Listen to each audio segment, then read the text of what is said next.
Welcome everybody to the IMM webinar on timber trade data tools. We were very happy to see that even though we've got quite a dry and technical topic today, there was such high interest in this webinar, and so many people joined us this morning. Some technical notes to start with for everyone's information. This webinar is being recorded, and it's also being live streamed on Facebook.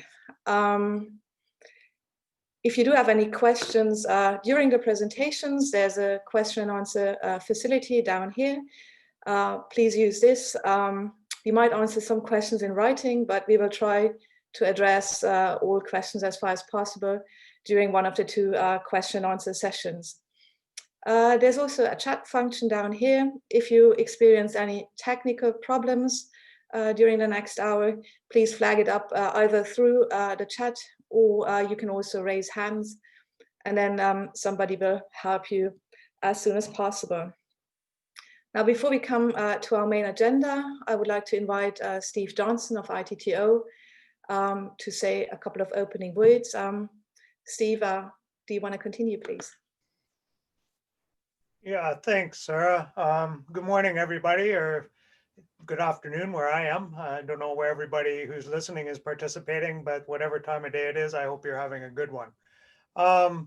Yes, as Sarah said, the purpose of this webinar is to introduce the work that we've been doing under the Independent Market Monitoring Project that ITTO was given a grant from the European Union through the European Commission to implement, starting way back in I think it was 2013. Certainly, one of the first things that we realized when we started this project was that we were going to need the best available information on trade data that we could get. Certainly in 2013, no licensing had started, but we understood that we needed to pay attention to the countries that the EU was negotiating voluntary partnership agreements with, and that we would need to know not only how much of their forest products are going into Europe, but how much are going to other places. Given that some of these countries don't have very good statistical systems and some of them don't report to international statistical databases, this involves, as many of you know, looking at import statistics. And, as soon as you start looking very closely at the trade data available in the international databases like Comtrade, Comex, etc., you start to realize that if you try to use it without applying a bit of brain power to it, you're not going to get very far in terms of understanding anything. So that is where our team on the project came in.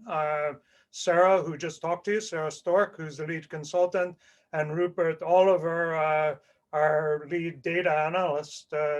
They have been very busy over the past years developing tools and techniques for analyzing trade data, for cleaning it, for trying to make it more useful. And in that process, Rupert, together with his assistant, Hyunju, have developed a very nice front end for the data that we use to prepare the reports for the IMM, which are all available on the website that Sarah will give the link to, which we think that other people may be able to make use of.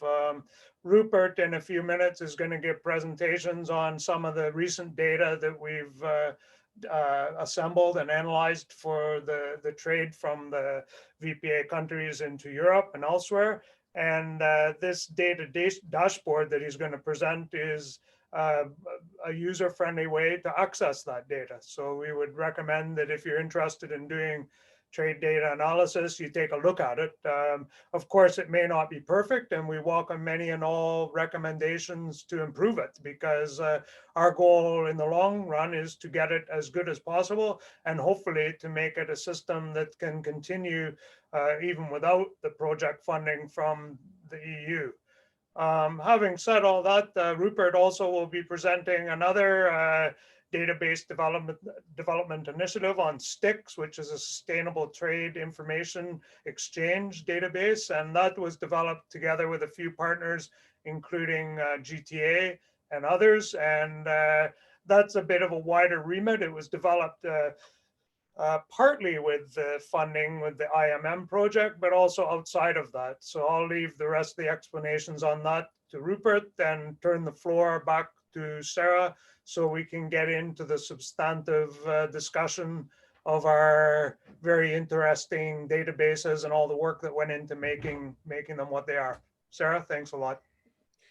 Thank you, Steve. Well, as Steve just mentioned, we are now coming to the main agenda, and Rupert is first to present our own IMM data dashboard. Given the IMM's mandate, this dashboard focuses primarily on trade between the VPA partner countries and the EU countries, that is the now EU 27 plus the UK. Rupert will present the main functionalities of this tool, and he will also give some examples of how this tool can be used for market analysis. So I'm handing over to Rupert now. Thank you, Sarah. Share my screen.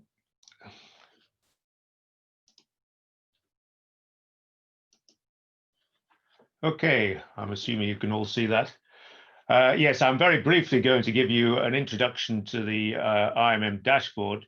Just before that, I'll give you a little bit of background for those people who aren't particularly familiar with the work of the Independent Market Monitor. We are an organization, as Steve indicated, that we're hosted by the International Tropical Timber Organization, and we are supported by EU funding until about the end of next year. The role is to undertake trade flow analysis and market surveys to assess the market impacts of FLEGT voluntary partnership agreements, the VPAs. And we're often asked why we focus very much on tropical timbers. Well, in some ways, that's a fairly obvious question, because all the VPA partner countries are tropical timbers. We are hosted by the International Tropical Timber Organization, and our project description very much focuses on tropical timber. And it indicates very clearly that we are involved in the collection of statistics on FLEGT timber trade to the EU, on timber trade to the EU, in particular tropical legally verified timber, and to other consuming areas, and on temperate and tropical timber trade to take into account global trends. So yes, our focus is on the trade between VPA partner countries and the EU, but we also need to understand wider global trends in order to put that trade flow into its perspective. Sorry, the dashboard that I'm going to introduce now, these are the two URLs it is accessible on. You can either access it directly from the FLEGT IMM website, or you can go directly to this new domain name, www.immstats.org. Now, the aim of the dashboard is fourfold. Firstly, to inform IMM correspondents of the latest market developments. We have correspondents in several VPA partner countries, Vietnam, Indonesia, and Ghana. We also have correspondents in 6 EU countries. They are involved in regular annual surveys of the trade. And one of the principal roles initially of the dashboard was to make sure that they had access to good quality trade data so they could put their surveys into the correct trade context. Secondly, we hope to inform FLEGT policymakers of market impacts. And you'll see some of the analysis that we do in our annual reports and some of the commentary that I make now. It's very much focused on the role of the FLEGT, the scope of the FLEGT initiative with regard to global tropical timber trade trends. We also are regularly asked for data on trade flows, and this is a mechanism to better respond to those regular requests for trade statistics from a whole range of FLEGT stakeholders, both within the VPA partner countries and amongst agencies within the EU. And also particularly important, one of our roles is to provide data to inform the market development strategies for FLEGT licensed timber. As it becomes increasingly widely available, there is a need now to develop markets for these licensed timber products. Key part of any market development strategy is to understand market trends. Now, the scope of the Imm dashboard, it provides statistics on global and EU trade with the 15 VPA partner countries. As Sarah mentioned, it does cover the 28 member countries of the EU back in December 2019. So we do still include the UK within the scope of the dashboard. The EU is provided, the data is also provided to ensure the EU is placed in context of wider VPA partner exports. So we want to understand how much export is being exported to China, for example, to the United States, because this has a big bearing on the availability of wood products within the EU. We're also interested in placing the VPA partners in the context of total EU trade. Although these are tropical countries, often they are competing very directly with temperate timber supplying countries. For example, China. Again, we do need to understand these countries in the context of the total EU trade. The product scope is pretty much defined by the voluntary partnership agreements themselves. It covers, considering the internationally harmonized system of product codes, it considers Chapter 44, that's all wood products, pulp, that's Chapter 47, paper, Chapter 48, and furniture, the wood furniture in Chapter 894. As Steve mentioned, the data source for the Imm dashboard is the Sustainable Timber Information Exchange. Now, this is a joint initiative of the ITTO and the Global Timber Forum. It provides data and collates data from 46 reporting countries. That's the EU 28 plus another 18 countries, mainly industrialized nations and some of the larger, more significant exporters from the developing nations, particularly, of course, Indonesia, but also including Malaysia and Brazil. Taken together, it does these 46 countries does account for about 90% of global forest products trade, because it does include all the major exporters and importers of timber products worldwide. And one of the big selling points of the Sustainable Timber Information Exchange, one of its unique aspects, is the fact that it provides data to the highest resolution under the harmonized system. So certain other global databases, they tend to focus on 6-digit level of harmonized system resolution. We try as much as possible to go to the highest resolution of data possible. And also we try and make sure that the data is updated monthly. So in reality, there are only these 46 countries worldwide are those countries for which you can get regular monthly data at the highest HS resolution. So it's probably the most accurate data that is available. It's certainly the most timely data that is available. Now, any data dashboard, there are constraints. We've tried to make it as relevant and as directly useful for assessing BPA partner trade trends as possible. However, there are certain gaps, certain problems with the data, and we have to acknowledge those. There are gaps in the reporting countries. We have 46 reporting countries worldwide, but there are some very big gaps, notably in the Mekong Delta region, notably Vietnam. We haven't got import and export data for Vietnam in the STIX database at this stage, nor do we have import or export data on any African country except South Africa.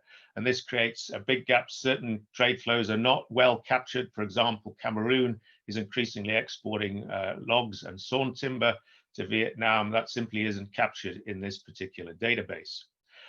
For a lot of countries, we've got 46 reporting countries, but we don't have export and import data for all those other countries, about 200 countries worldwide, for which we are very much reliant on what we call mirror data from trade partners. So in order to report exports from Cameroon, for example, we are very much reliant on the import flows of the major trade partners in the industrialized nations and those other countries for which we have reported data.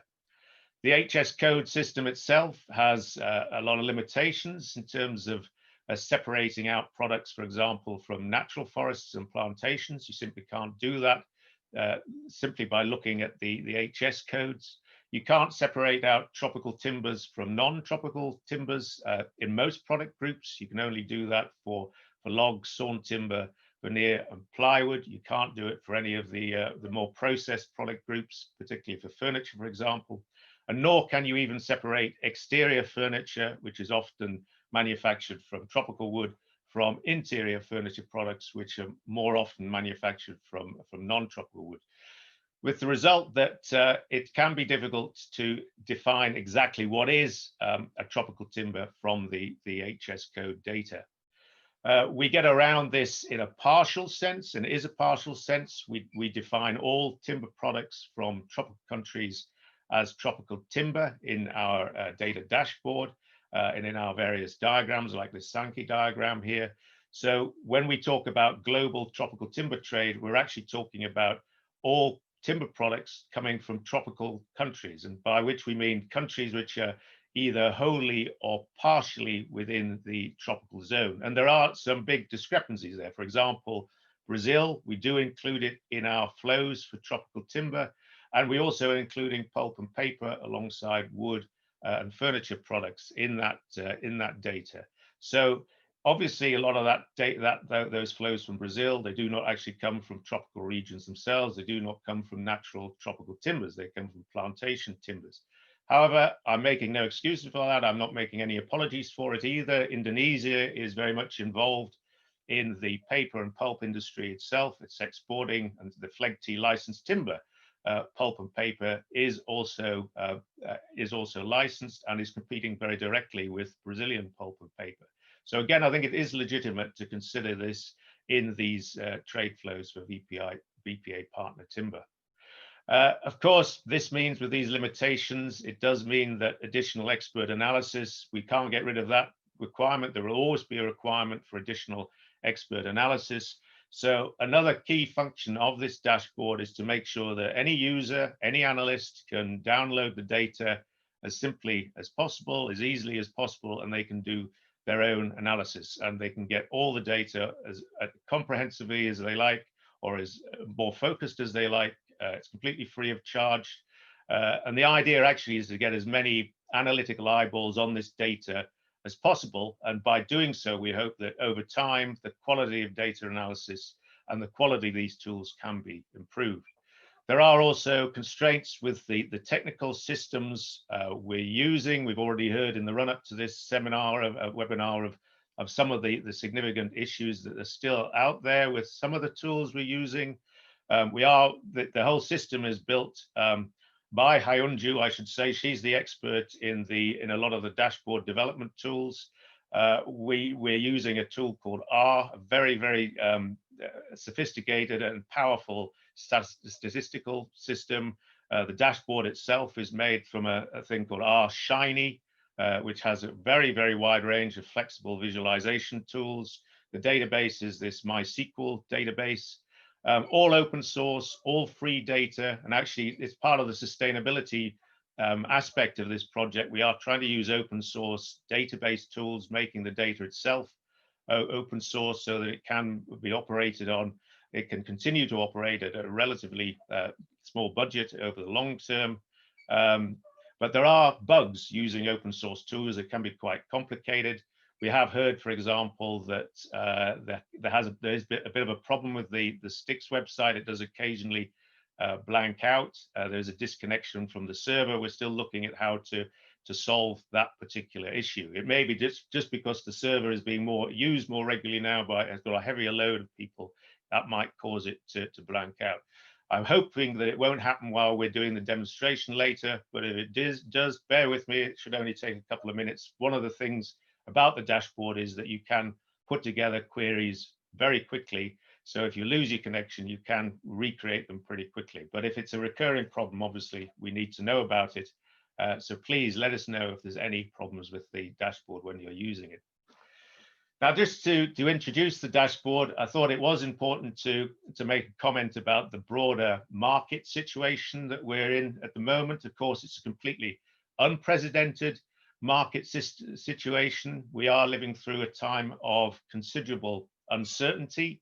It will have very far-reaching impacts both on the global economy and on the forest products trade. It will affect things like the pace of globalization. It may contribute to greater protectionism.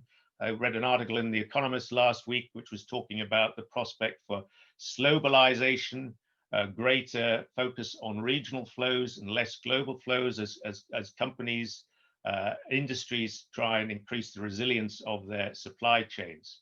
We're obviously going to see a change in the relative size of economies, and by implication, the relative size of forest products markets.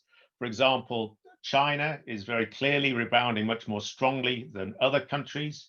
In fact, by the end of next year, it's expected that China's economy will be something like 10% bigger than it was in 2019, whereas the rest of the world economy will actually be smaller than it is in 2019 by the end of next year. The United States seems to be rebounding quite strongly. You can see that in the trade flow trends that I'm going to highlight when we're looking at the dashboard. And even within the EU, there's some big discrepancies between, for example, Germany, which is proving to be more resilient in the face of COVID-19 than the UK and France, Spain and Italy, where, for example, Italy's economy is unlikely to recover for 3 or 4 years from this particular dip. So again, this will have very profound implications for imports of wood products generally, and for imports from VPA partners specifically. We're going to see a change in the relative competitiveness of producers. Those which adjust more rapidly to the changed circumstances will obviously do better. China, for example, its competitiveness was falling in recent years, partly because of rising costs in China. But who knows what the situation will be next year, when their economy is obviously rebounding more strongly. This will obviously have impacts on currencies and a whole range of competitiveness factors. So it's a really crucial time to have good, accurate and timely data on changing trade flows. And we're also seeing, of course, changes in distribution channels. We're seeing a weakening of high street retailers and strengthening online sales. So again, this has big implications for the market development strategies for VPA partner countries. Now, I'm just going to move on now and show you the data dashboard. Here's me keeping my fingers crossed and hoping that the whole system works. I'm going to link it. You can go to it from the website. On the top menu, click on where it says Data Dashboard, and it takes you straight to the opening page of the dashboard itself. There's two key aspects to the dashboard. There's a monitoring board, which is providing essentially summary data on the current status of VPA partners, both in global tropical timber trade and in the EU trade. And then you've got this market trends section on the dashboard, which provides access to a very flexible tool for both visualizing the data and downloading a wider range of data, so you can do your own analysis. There's a tutorial. Some of the tools are, I wouldn't say they were complicated. They're quite straightforward once you get used to them, but it does take a little while to get used to them, and you can just download a tutorial by clicking on that button there. And it's a PDF tutorial. It's linked to various videos, and it provides easy access to the information. Just looking at the monitoring board, it starts off with a couple of timelines here. It identifies the 15 countries that have been involved in the VPA process since the inception of the program, going back to 2007, and identifies where they are in the process. So we've got Indonesia here, the only country currently FLEGT licensing since November 2016.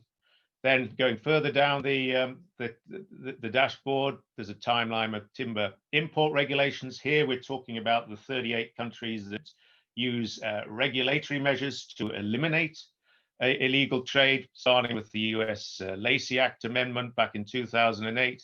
And of course, the EU timber regulation introduced and passed at the end of 2012 and introduced from the beginning of 2013. More recently, a number of Asian countries which have become involved in due diligence type regulations, many of them through the VPA process itself. And we'll obviously be keeping this up to date. We're looking very closely at where things are in China, for example, with the passage of their new Forest Act, which includes potential for some sort of due diligence regulation, but we haven't included them yet in our list of countries that is using regulatory measures to eliminate illegal trade. And actually, we use that particular categorization of countries lower down in the dashboard to provide indications of how important these countries together are now in the global tropical timber trade.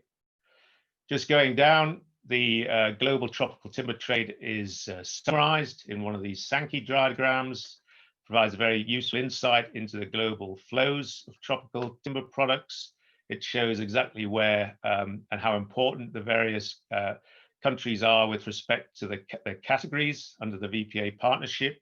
We can see that the licensing country, that's Indonesia, of course, currently accounts for about slightly more than 10% of global trade in tropical timber products. Here we are talking, I would emphasize again, that we're talking about including pulp and paper products, including some from Brazil.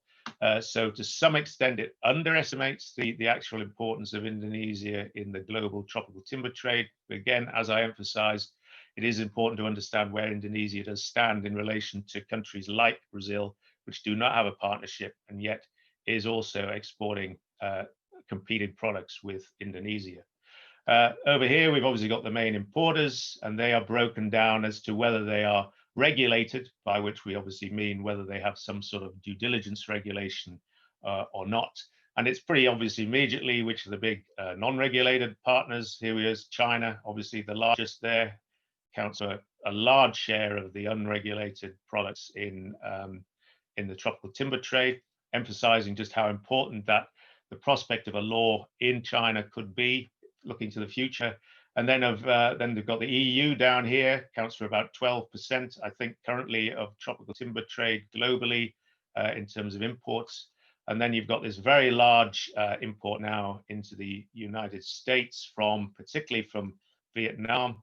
It does include Mexico, again, slightly misleading. A lot of that is manufactured out of temperate hardwoods, but again, it's very difficult to separate that out of the trade flow data. You can do it if you do a bit more expert analysis, which is why we have got other tools on here for downloading more detailed data.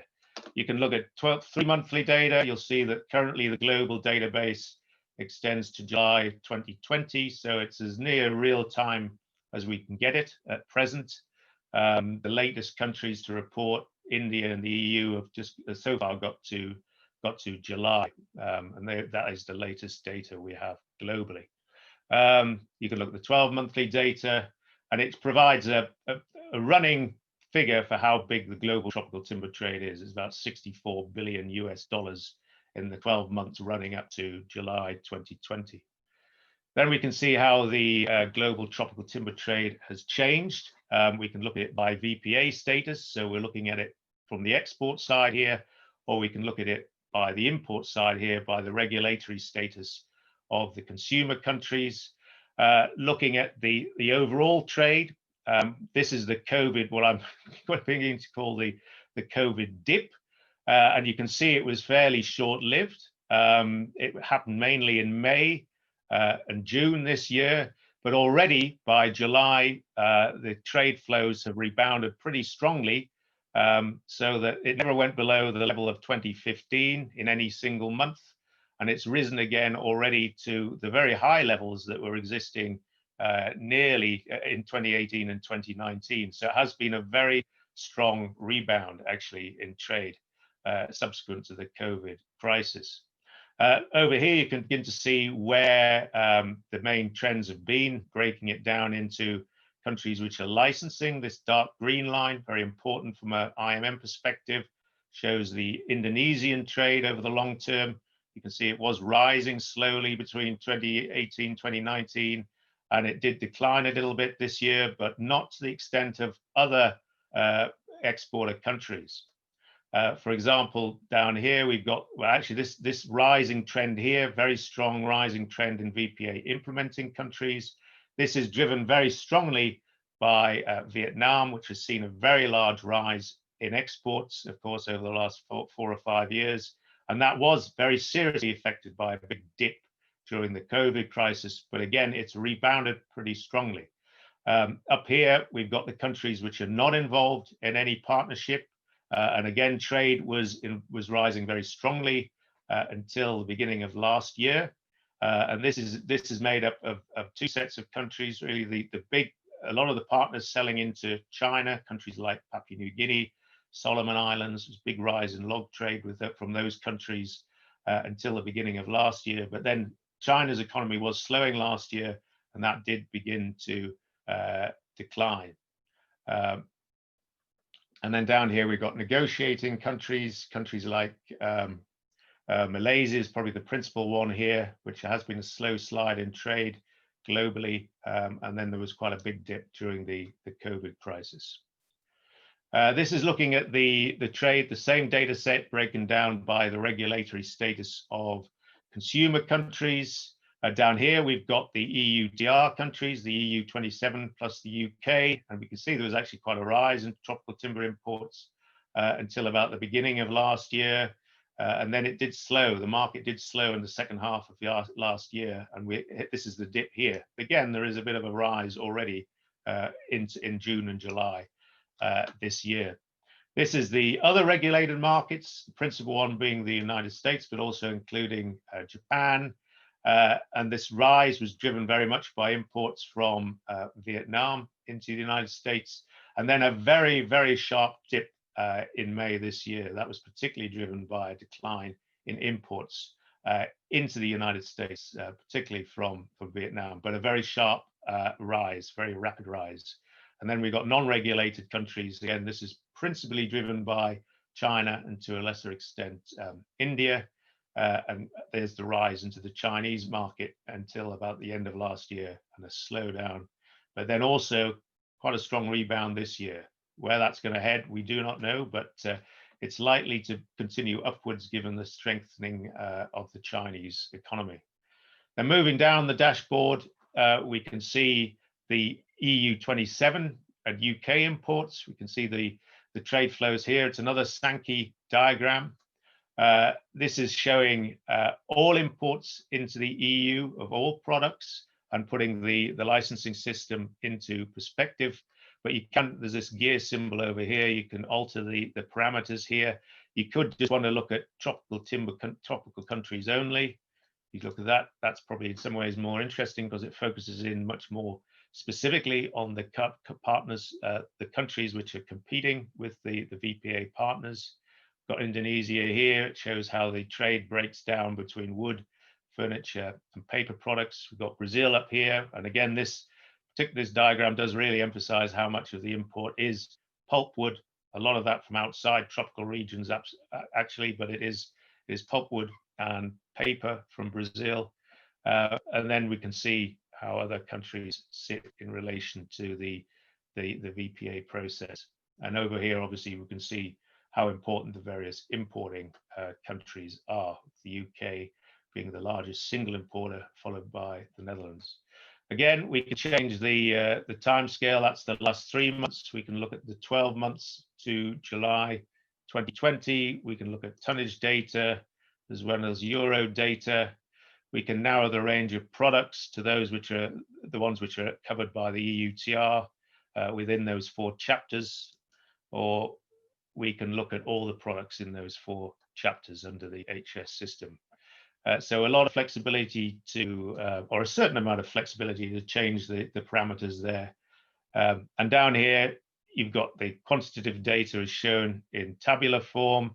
You can look at, again, this varies according to the alterations you make in this gear button here.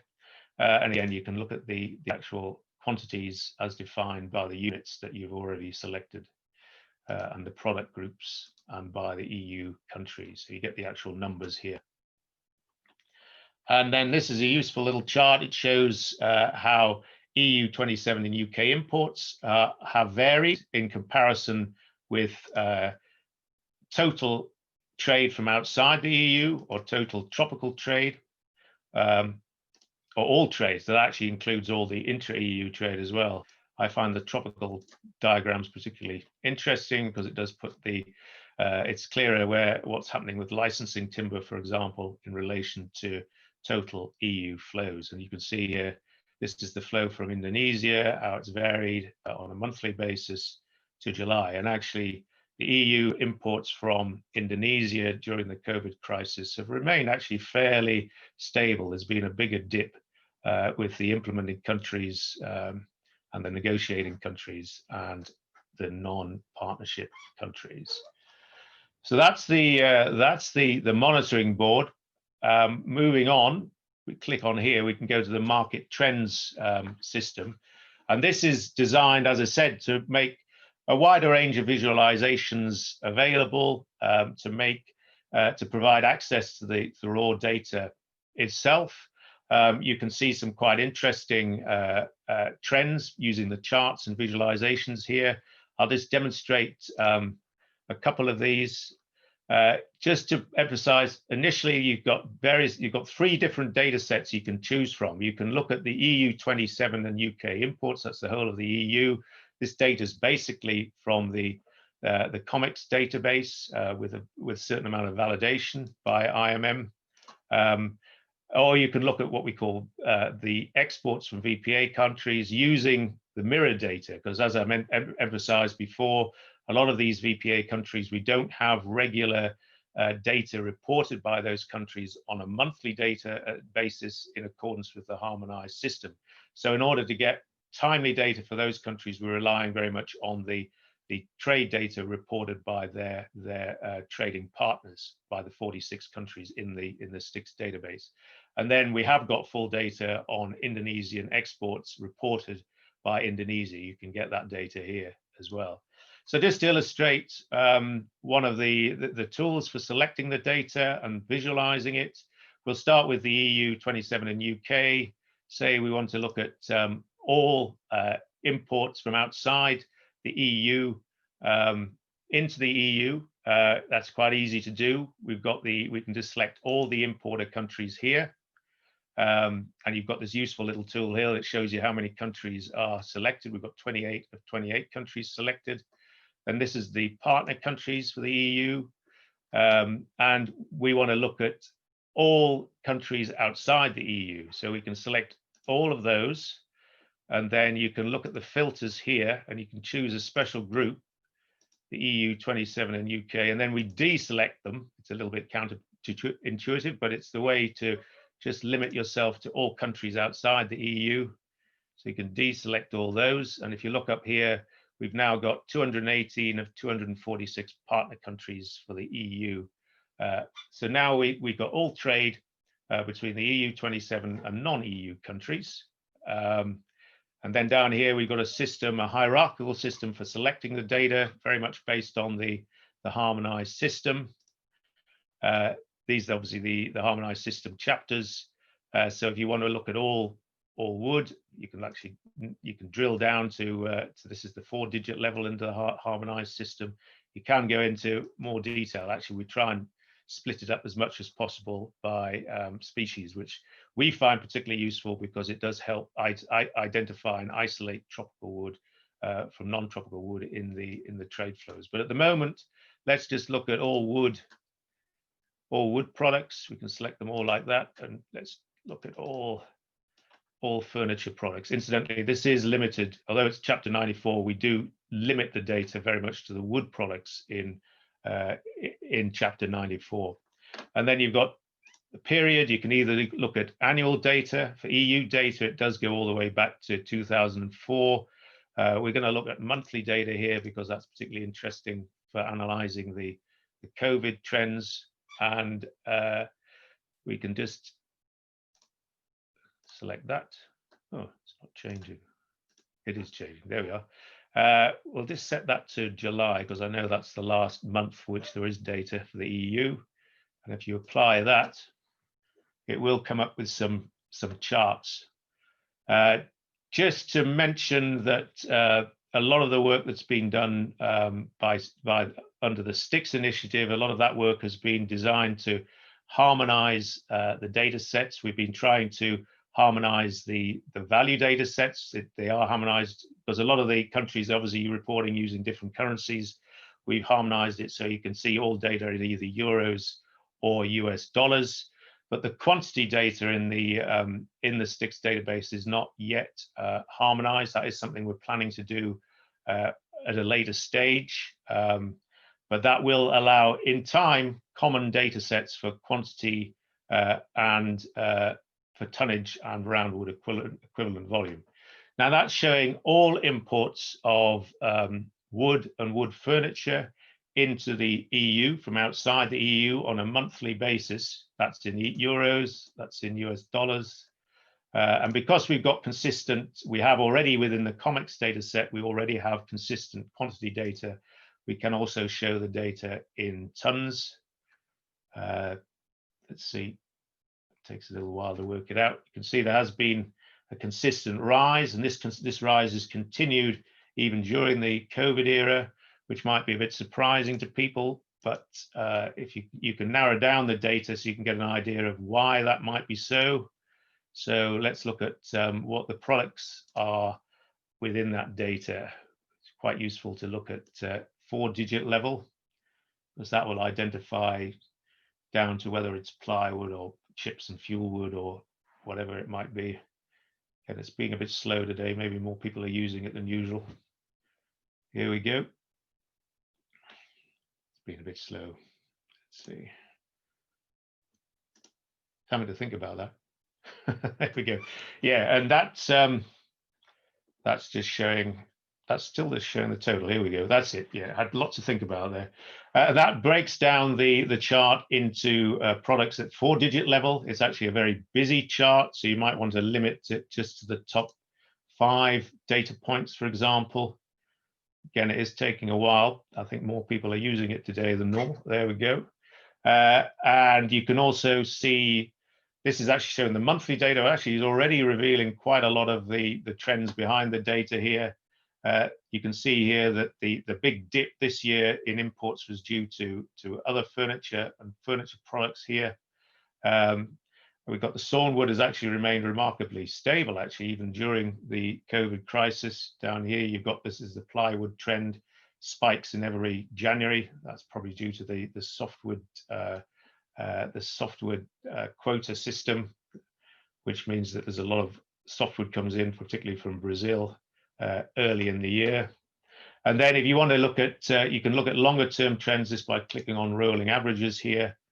And it's a very useful way of showing the longer term trends. There we are, that's the 3-month rolling average. There's quite a lot of seasonality in a lot of the trades, so it's often useful to go up to, let's say, go up to 12-month rolling average. And that gives you a longer term trend. And we can see how the 12-month rolling average for a lot of these product groups has declined quite significantly, but it's still higher actually than it was at the end of 2017. So the dip in COVID is quite significant, but perhaps not as significant as you might have expected. Now you can see you can show the data down here, which is just a useful way of getting summary data. You can show the data table, and then you can download it. It's certainly taking longer than usual today, and you can download that data table with the summary data, or you can download all the raw data and enter it into any of your own software, into spreadsheets or into databases. Again, that will show a table eventually, but that's it. Over here, you can build your own Sankey diagrams, which is quite a useful tool if you want to build visualizations for presentations. It looks a little bit daunting when you first enter the site, but you can easily build things. You just drag and drop the elements that you're interested in seeing on your Sankey diagram. You want to see the exporter name, for example. Might just put in the VPA status so we have a comparison to those Sankey diagrams we built earlier. You might want to look at product groups. We don't want to get too much detail there. And then we'll look at the importer name. So we can see that'll show us which EU country it's being imported into. And then you can do that again very simply. It's still a bit busy, but it is quite a useful tool for immediately showing how the trade flows are separated. So rather than using exporter name, let's use exporter region. That might be a little bit easier to see. Take that out. That's it, and draw it again. Again, it's very quick there. That's a bit clearer. and it shows very clearly how the trade is broken down by these different components. And again, you can alter that US dollars quantity there.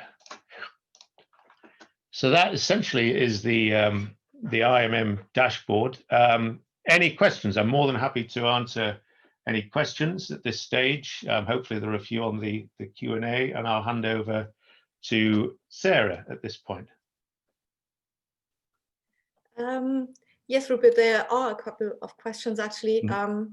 The first one is, does the dashboard enable tracing of timber products to pass through multiple countries before it reaches the final destination? No, because the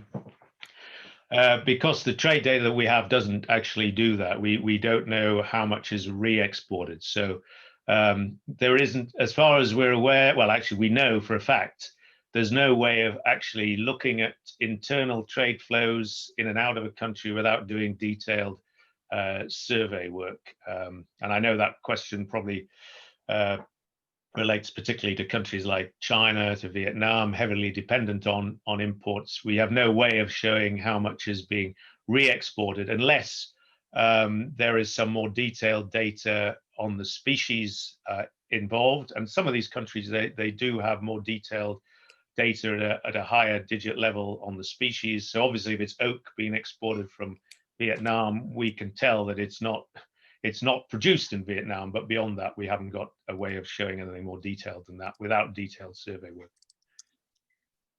Okay, great, thanks. And the second question is, given that some of the data are mirrors, would it be possible that there are discrepancies between the data from the exporting and importing countries?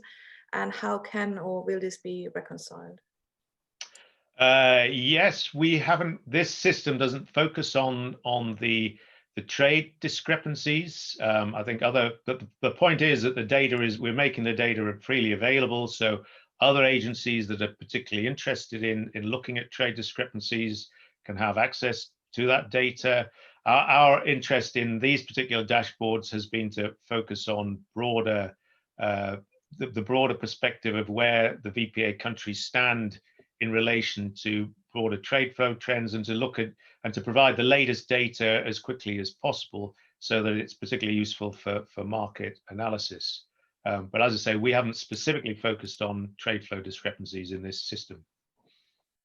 Okay. Then the third question is about more differentiation in HS codes. The question is if there's an initiative to add more differentiating HS6 codes that would allow more detail in the future for some more problematic codes, for example, furniture. Again, that is a long-term change that sometimes, yes, and ITTO itself has been quite heavily involved in getting changes to the codes. For example, recently it did achieve, after a lot of work, because it takes a long time to do this, to get agreement on harmonized codes at international level. They did manage to get a lot more species added to the tropical species category. What we used to find with trade flow trends was that a lot of hardwoods were just put into an other category, a lot of tropical hardwoods. But now we do have more specific data than we did. I think that change was made a couple of years ago. We do know more specifically now which are tropical and which are non-tropical. Okay. Sarah, can I jump in there with Rupert? I mean, just to add to what he said, yeah, I mean, what you have to realize is that the guardians of the harmonized system are, if they are not ex-customs officials themselves, they are very friendly with the customs officials. And at least from my experience dealing with these guys in these meetings, their primary objective, although they're willing to listen to proposals to expand the number of codes for different products, they are very nervous about expanding what is already a huge product description list, which customs officials need to somehow be able to distinguish between. So you have to be ready to make a very strong case for why it's required. And as Rupert said, we succeeded in doing it for a very outdated list of tropical species that was appended to Chapter 44 of the harmonized system, which is dealing only with solid wood products. and which that original list had been promulgated, I don't know, sometime in the 70s or 80s. And it not only was it not inclusive, but it included a lot of species which have gone out of trade in the intervening years. So anyway, we managed to update it to a list which more accurately represents the current trade in tropical timber products, at least in the solid wood end of things. Now, looking at furniture, first of all, at the time that that list was originally included in the harmonized system, there were no tropical countries exporting furniture. That's a development in the last 20, 25 years or so, you know. So basically, this is something new that we need to look at, and that we really need to try to get their understanding, hopefully, at least to have a distinction like we have in the solid wood categories of species listed that are tropical, you know. So in chapter 44, the way they deal with it is you have softwood sawnwood, you have hardwood sawnwood, and then under hardwood sawnwood, it says of which species listed at the beginning of this chapter, you know, in the tropical listing.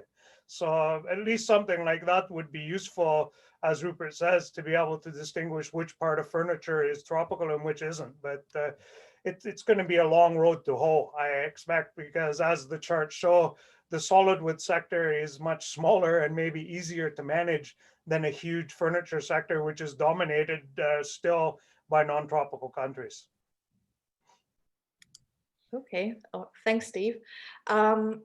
Another question is on the data validation process. There's a question on if you could give a little more insight into how it works and why it is needed. Mm-hmm. Yes, at the moment, the validation system works only for the COMEX data, for the EU data.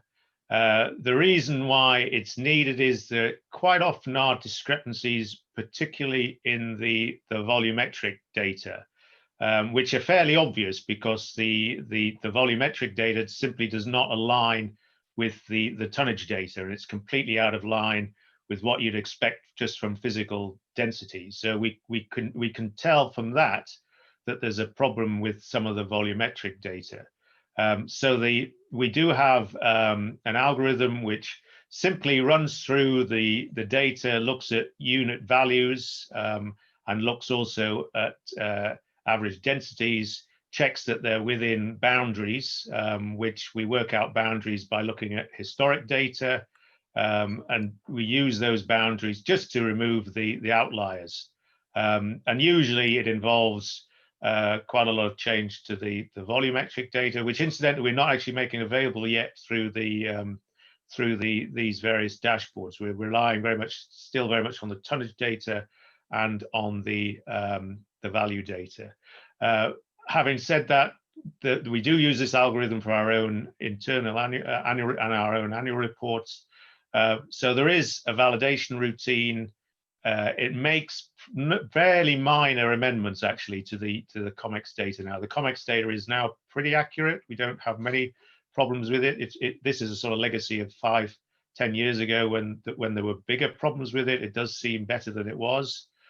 So the number of amendments to it are less. We're looking longer term at developing some sort of algorithm to check out to evolve a common and harmonized quantity data for all the countries, the 46 reporting countries. And again, we'll use the same approach of looking at historic data, trying to find boundaries, define boundaries based on a statistical analysis of the historic data, and then just removing the outliers. That's all it is trying to do. It will remove those data points which are obviously completely out of line with what you would expect. Okay. Thanks, Rupert. I'm going to summarize 2 questions now because we are running a bit late. The first is, what sources do you derive data from the dashboard in addition to Eurostat COMEX? And I'd combine that with the question what the fundamental differences in data availability are between the Imm Dashboard and STIX. Yes, well, we get we have obviously the COMEX data, but the other 18 countries we buy that data in. from a company called BTS Limited, which provides the raw data at a very competitive price, to be blunt, and they provide it in a reasonably consistent format. We have to restructure it and add that to the databases. The STIX database, yes, the coverage of the STIX database is it is broader, it has a broader remit. When I show you the STIX dashboard, you'll see that the aim for that particular dashboard is to provide a very simple and clean mechanism to download whatever data you want from across those 46 reporting countries as simply and as easily as possible with just a very limited amount of visualization. The Imm dashboard is rather different. It is very much focused on providing access to data relevant and related to the VPA partner trade, particularly with the EU. So they have a different remit. The STIX remit is broader, and that's reflected in a different approach to the dashboard, a simpler and just a more flexible system for loading a large amount of data without the emphasis on visualizations. Great. We've got a very interesting question on trade trends. One participant is saying the share of non-VPA partner countries seems to have increased compared to earlier years. Could this be due to the inclusion of certain wood flows in processing countries that originate from other countries? Yes, the short answer to that is to some extent that's true. There was also, of course, if we talk, I mean, obviously there's two different questions there. Are we talking about global trade here or EU trade specifically? In EU trade, there has been a big increase in EU imports from non-VPA countries. That's been driven particularly by Brazil and particularly by the economic situation in Latin America, the very, very weak real, the weakness of the domestic market in Brazil, the emphasis of Brazilian companies on building export markets, one of which is the EU. So to some extent, it's actually driven more by domestic factors within these countries and changing competitiveness of their products. Is it driven to some extent by increasing imports from non-tropical regions? Well, I mean, the obvious example of that is actually one of the implementing countries is Vietnam, where they are, yes, they're now exporting a much greater amount of wood products internationally, and a larger proportion of that, an increasing proportion of that, in fact, probably the majority now, is being manufactured out of temperate woods, particularly American hardwoods, oak furniture, for example. A lot of that is being manufactured now in the Far East, and particularly in Vietnam, and re-exported to the United States. So certainly that has been a trend towards importing more temperate hardwoods into tropical countries, and then combining it obviously with a lot of plantation species in these countries, and then re-exporting it. We're obviously keeping an eye on that. Is this a trend which is going to continue? There's a lot of other factors now. There's the US trade dispute with China, which has to some extent encouraged that trend, has boosted Vietnam's and Indonesia's to some extent, and certainly Malaysia's contribution to exports, and they are using more temperate woods in there for re-exporting products, particularly into the United States and to some extent back into the EU. So we're looking at how these trends will develop, and things could change quite quickly over the next 12 months, but it's an interesting question, yes. Okay. Now we've got 4 questions asking for further differentiation and also for identifying certified flows. So I'm going to summarize those. The first one was asking if the dashboards will in the future enable looking at detail in 10-digit level. Then there's a second one asking if it's possible to identify FSC and PFC certified timber imports into the EU, UK, or worldwide. Another question on certification: is there development for establishing sub-HS codes for certified products in the EU or elsewhere? Yes, and another question asking if it is possible to add estimates for products from plantations or other origins, including potentially illegal wood-based products. Yeah, there's quite a lot of questions there, but 10-digit codes, if the reporting country can provide that data, then actually you can access it already from the STIX database. There isn't a visualization. Actually, you could visualize it if you chose very specifically and you knew exactly what codes you were looking for. And you can certainly download all that data at that level of detail. You can do that. Visualizations tend to work at higher levels for obvious reasons. Otherwise, you get far too much detail. On certification, yes, that's a question we often get asked. And the answer is, as far as I'm aware, there's no move at present to start introducing new codes in the HS system for certified products. I don't discount that happening in the future, but there is at present there's no move to do that, probably for all sorts of reasons, some of which Steve already mentioned, the actual complexity of changing those codes and the need for getting agreement right across the world. And obviously different countries have different objectives with these changes. It would require a lot of work and a lot of effort to do that. The way that we've adopted this, and we have done work, I know, alongside and with the ProBOS and the Sustainable Timber Coalition, Sustainable Tropical Timber Coalition, looking at how to measure certified wood in trade flows. And yeah, the best measure we've been able to come up with is this, what we call this exposure measure, based on, we use a proportion of area. If a certain proportion of a forest area is certified, then we simply use that proportion to measure a level of exposure to certified wood in a particular trade flow. And we do every couple of years, we do include a brief section on trade flows, level of exposure to certification in our annual reports. But it's not something that we've integrated into our dashboards.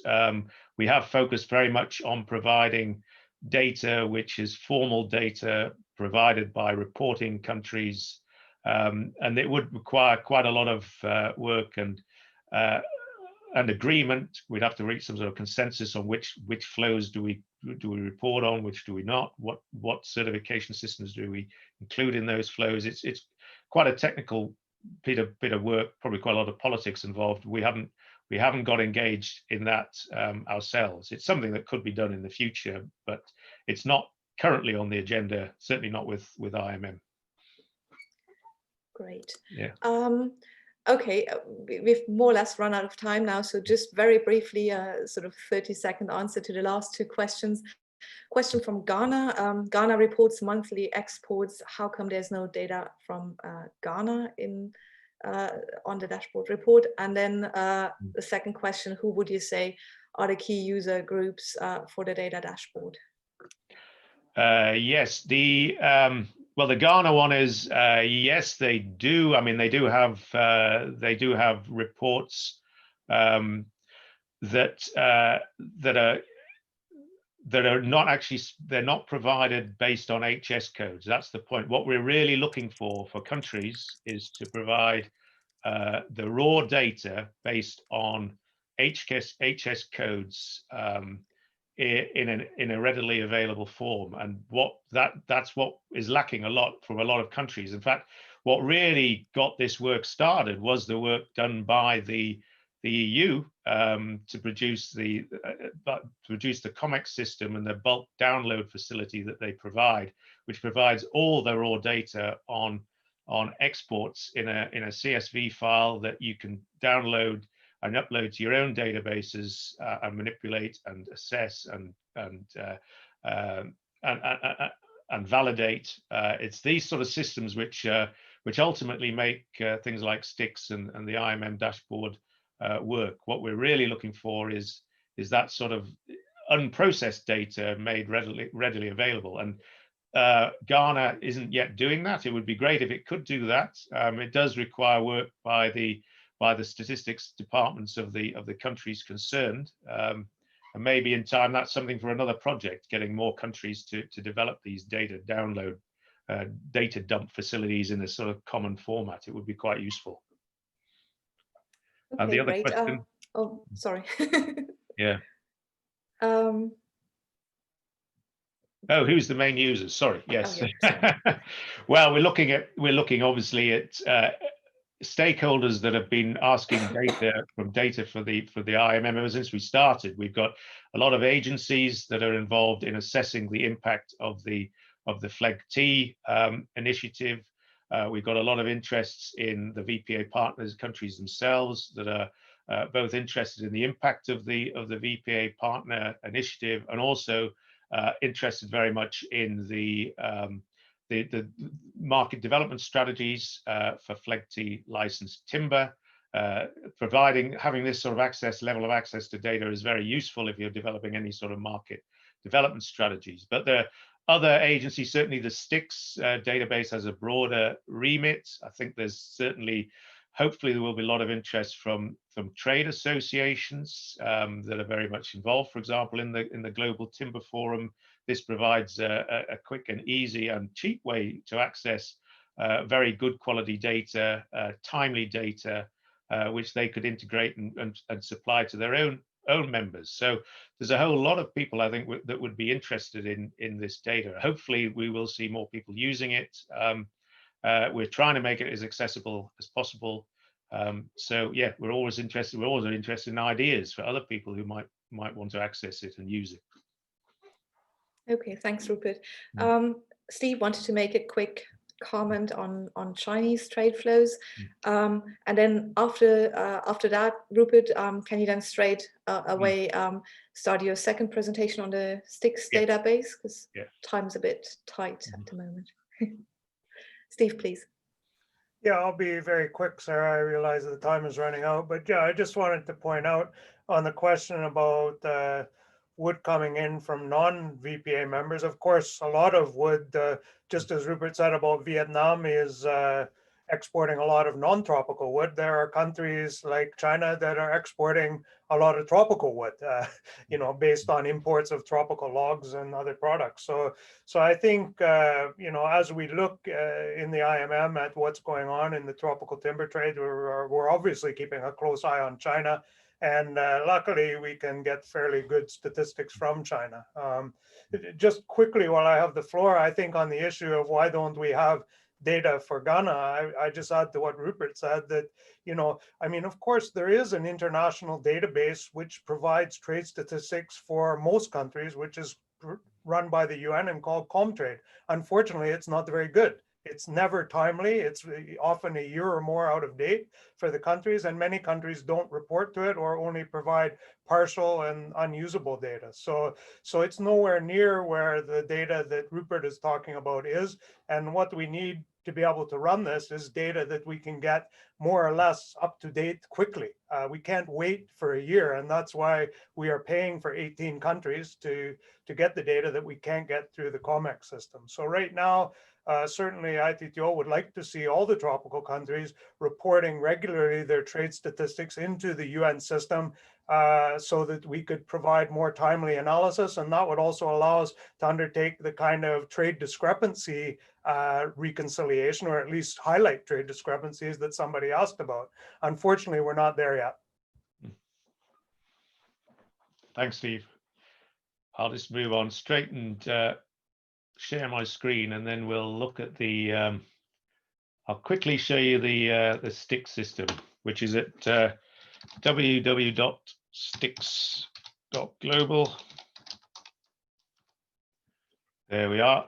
And again, the idea behind this particular dashboard is to provide a very clean, very quick facility for downloading all the data we have on all 46 countries covered by the STIX database as quickly and as flexibly as possible.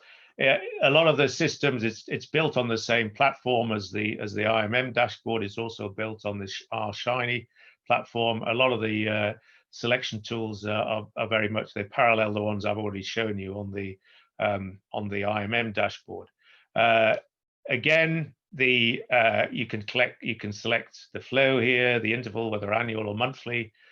You can download at present either value data or quantity data, and you can visualize the value data. You can't visualize the quantity data for the simple reason that it tends to be inconsistent between countries. So again, just to show this very quickly, let's look at China. It's a particularly interesting country, of course. We can select that as the reporting country. We can look at either Chinese imports or exports on an annual basis or a monthly basis. Let's look at monthly data because it's particularly interesting at the current time with the amount of volatility going on. We'll look at imports. We can look at the partner countries. Again, there's quite a lot of filters here. We can choose a particular region. We might want all imports from Africa, for example. We might want a special group, tropical countries, for example. So we can get all China's imports from tropical countries. Again, we've got these are particularly useful little indicators here of how many countries have been chosen. We've chosen a special group, but then you actually have to select it. So you filter it and then select it, and that selected all 138 countries. And then we want to look specifically at imports from these countries of particular product groups. And again, a query we often do is look at imports of more unprocessed products like logs. And maybe we'll just look at we'll get all the logs, for example, and all the sawnwood from tropical countries. And then we can look here, we can apply that. I think the data probably does go to 2020, to August 2020 for China. And again, it might take a little while, but little patience. Just to emphasize, some people get confused by the distinction between reporting countries and partner countries. Reporting countries, very simply, are the 46 countries for which we derive data. These are the countries which publish the data. So when you click on import or export, it always refers to imports or exports from the reporting country. Here we have the data. It can be downloaded it can be viewed and downloaded as a table. You can just download it very quickly as a CSV file. Again, so you can manipulate it in your own programs. You can look at a chart. And there's certain filters. This is the trade flow trends for logs and sawn timber into China from tropical countries. And you can break it down by these various filters here. If I click on reporter, that won't tell you very much because it's all from China. But we can look at the main partners, which are the main partners in this trade flow. And you can see here Thailand, because that will be all sawnwood, presumably a lot of low value sawnwood, which actually did dip quite a bit earlier this year, but has recovered more recently. It's a very busy chart again, so you can tidy it up a bit by looking at only the top 10. Select only the top 10, narrows it down a bit. You can switch to a trend graph, which is a particularly useful tool for both tidying up the data and also getting rid of all the seasonal variation. And you can just download that chart data. So if you just want the summary data, that can be downloaded very simply. And just one thing I didn't point out earlier, you can do all sorts of manipulations with these charts. You can download the image just by clicking on that button there, that little camera. You can put it in a presentation. You can zoom in on the data flows very easily like that, but it shows more recent data flows. And it's simple enough just to go back to where you were. There you are. And then you've got different data tools for looking at the data in different ways. It just helps you visualize it. Again, as in the Imm Dashboard, there's a tutorial There's an online tutorial YouTube video, and there's a user guide, which again is a PDF document. This is a particularly useful tab. Obviously, data availability, it tells you to where we've got data for each of the 46 reporting countries. And you see we're already reporting to August for some countries. In fact, I'm quite surprised. I thought there was a couple of September countries. But anyway, that's where we are. That's basically the STIX dashboard. It's very simple. It's very clean utility, and it provides access to the entire data set for all 46 of these countries. And you can use it it's very, very flexible. You can get, if you want to alter the visualizations, it's easy to do just by selecting different countries, different products, different regions, lots of filters, very easy to use. But again, we have had problems. I have to say that we had one or two people saying that this website does occasionally, there is a bit of a fault with the server. We do want to know if that is the case. We are trying to rectify that particular problem. We've already moved it from one server to another server.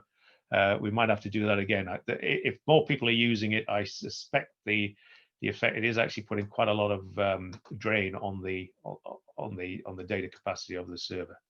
I'll leave it there and answer any questions. Thank you. Okay, we didn't receive any questions on STIX so far. If there are any spontaneous questions, you could ask them now, or just quickly raise your hand if you wanted to ask a quick question or make a comment.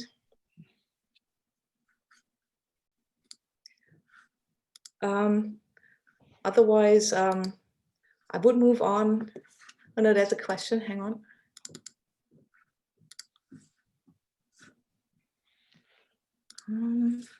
Questions coming in now. I've got one question. Are the 46 reporting countries reporting data to UN Comtrade? I can answer that. Yes, I think these 46 countries are, but not as timely, in as timely a manner as we are providing here. So yes, if you look at I think all 46 countries are providing data. But often you're looking at data that's about 12 months out of date, whereas we are very much focused on trying to get the most recent data uploaded as soon as we have it. And also, of course, the Comtrade database only provides data to the HS 6-digit level, whereas you can download data up to the highest HS level from STIX. There's another technical question. What sort of server are you running the platform from? It's a Linux server, yeah. The R and MySQL, and they're all based on a Linux server. The operating system is a Debian operating system, for those that are interested. Yeah. Okay, great. Then there's a chat tool. Another question: in what capacity does the IMM and STIX complement each other?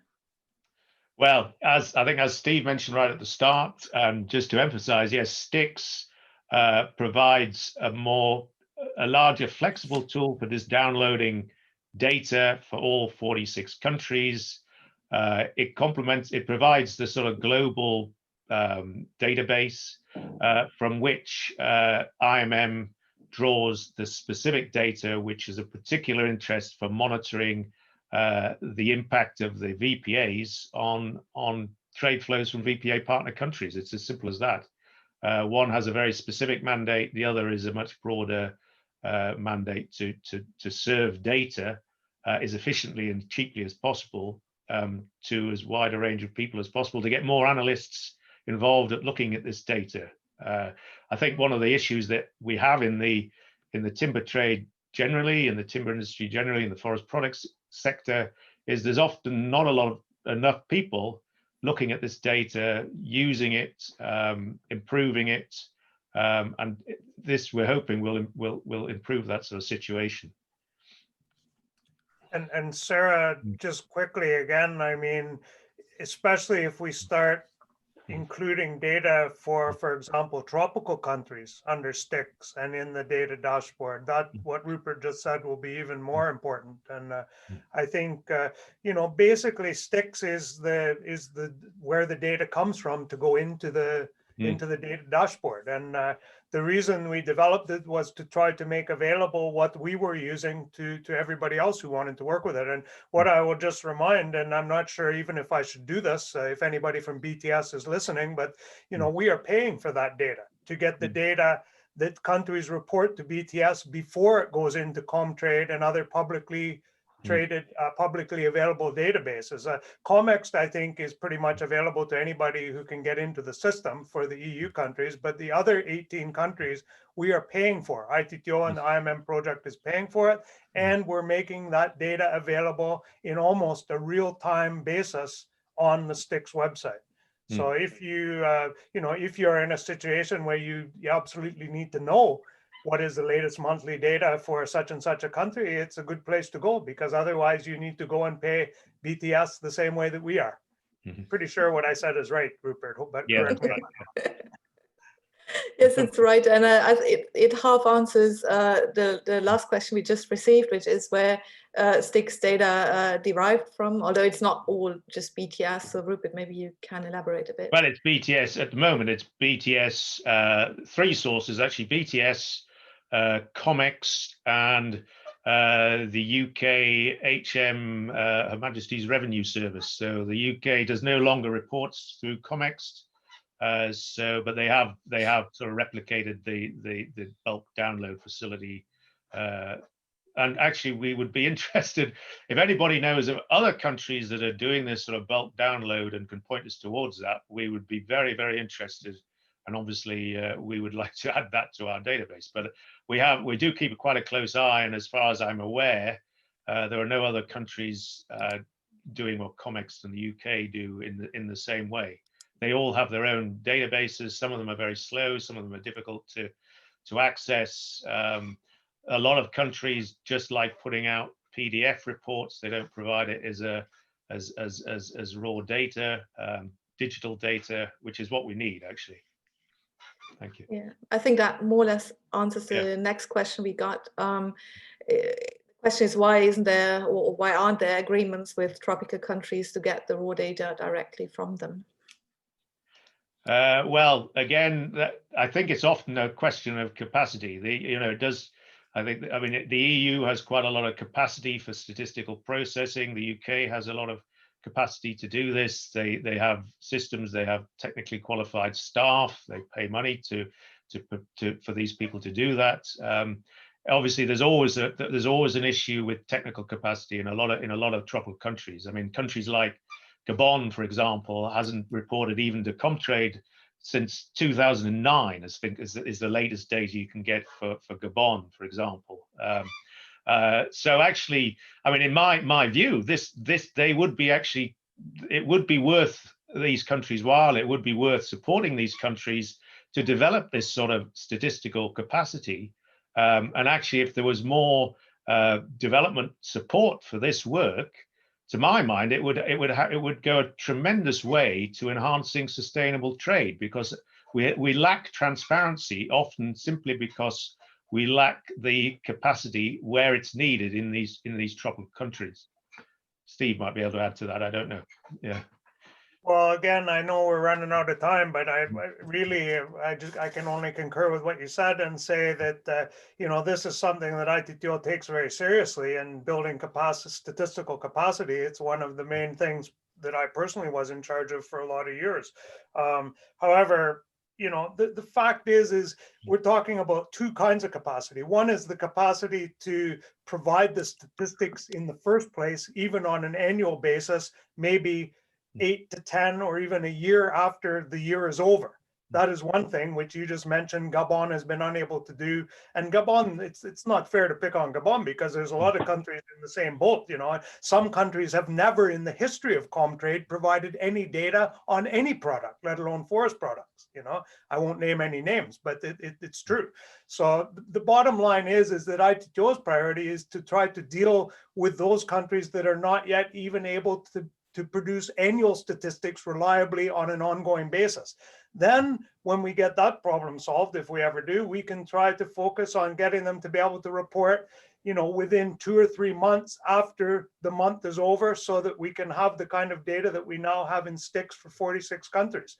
What we have now is this BTS company that has taken the initiative to go out and work with countries that have the statistical capacity to get the data ahead of time before it goes into Comtrade or anywhere else, and to also correct it if updates are made by the countries, so which can happen from month to month.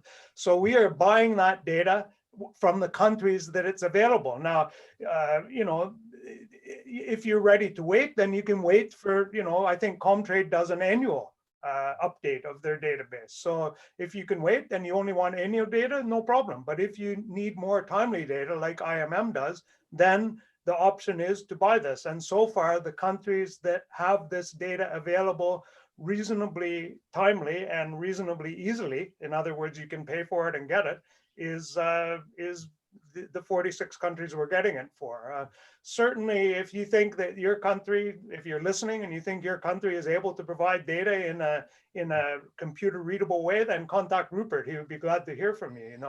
But it's really important, I think, that we maintain some kind of consistency in where the data is coming from, and that we have some assurance that the data is being vetted appropriately, and that we're not just putting up what somebody asked us to put up. I hope that makes sense. Yes, it certainly does. Okay, there are no more questions. So just very quickly, before we end the webinar, I would like to point out that in addition to the Imm Data Dashboard, there are more Imm resources that might be worth looking at, because as Rupert pointed out, having just the naked data only goes so far, and in order to correctly attribute trends we see in these data trade flows, we do need comprehensive market information, which is why IMM undertakes these annual surveys in our key EU consumer countries and in a couple of BPA partner countries. Results from these surveys are published here on the IMM website in our news section on a regular basis.